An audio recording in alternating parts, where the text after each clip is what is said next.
to set up WhatsApp on parent-linked accounts under 13 guide. If you're trying to set up WhatsApp on a parent-linked account for someone under 13, there is something important you need to understand right away. Officially, WhatsApp requires users to be at least 13 years old in most regions, and in some countries even older. So there is no built-in kids mode or dedicated parental dashboard inside WhatsApp itself. However, what you can do is set up a control parent supervised way using family account tools, device level restrictions, and privacy settings. In this video, I will walk you through a safe and practical way to do that step by step so everything stays monitored and secure. Now, before even installing WhatsApp, you want the device itself to be properly managed. On Windows or on mobile devices, this usually means creating a child account under a parent account using family safety features. So if you're on a Windows laptop, you can go into your settings and then account and simply go over to your family and other users. And you can add in a child account or simply link accounts with your child.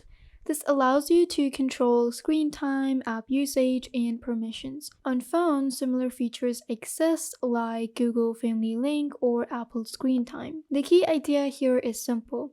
Don't start with WhatsApp, you're going to start with the environments that you're going to build for your child. Now, from your laptop, you will guide the install process, and if it's a phone, then you can download WhatsApp from the App Store, or you can also download it from your Microsoft Store.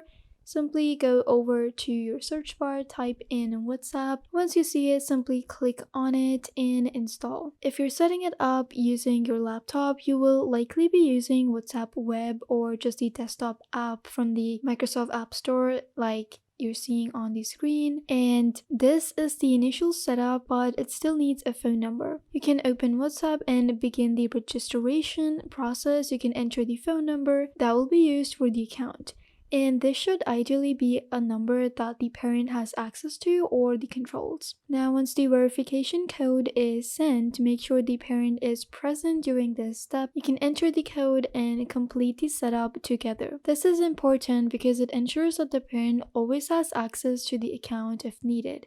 It also sets the tone that this is a supervised account and not a completely private one. Now, once the account is active, you can go straight to settings. Don't skip this part. Click on privacy and you can start locking things down. You can set up your last screen and online to my contacts, or you can even select some certain contacts and exclude and include some certain contacts. Now you can also set up your online status and you can change profile visibility as well. So everything is supervised and checked. You can turn off read receipts if you want to reduce pressure or tracking, and you can simply even limit who can add the account to groups by selecting my contacts or by selecting my contacts except or just everyone. Now, these small changes make a big difference in protecting a younger user from unwanted interactions. This is where parental involvement really matters.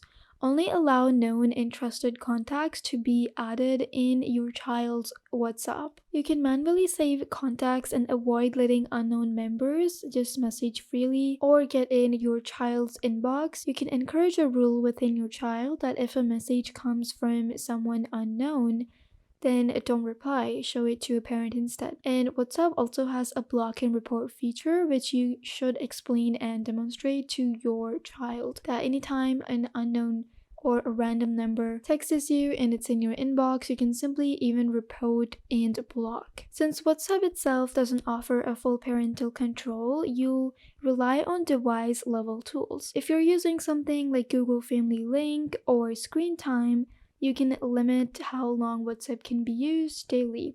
You can see the app activity and you can restrict usage and restrict it to certain hours. This creates healthy boundaries without needing to constantly check the app manually. You can also link one account to WhatsApp Web, so that way the WhatsApp account on the same number is also available and opened on your phone, and that way it can also be opened on your child's tablet or laptop. You can simply link accounts. You are going to go over to your settings And once you're in here, you're going to find your way through linked accounts.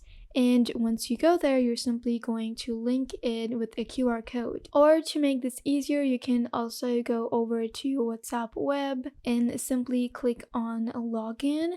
Now this is going to give you a QR code that you can scan with your phone. This allows a parent to view messages from the laptop when needed. It's not about spying, it's just about being able to step in if something feels off. And then comes the clear usage rules.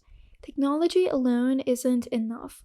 Rules matter, and just as much, you're going to set everything simple and clear the guidelines to your child. Only messaging people you know in real life, and that way your child is still talking and has the freedom but still supervised. Also, they don't need to share any personal information. Teach your kids not to share to randoms online, and if they see any uncomfortable messages or something that doesn't make them feel comfortable, they need to show them to the parent.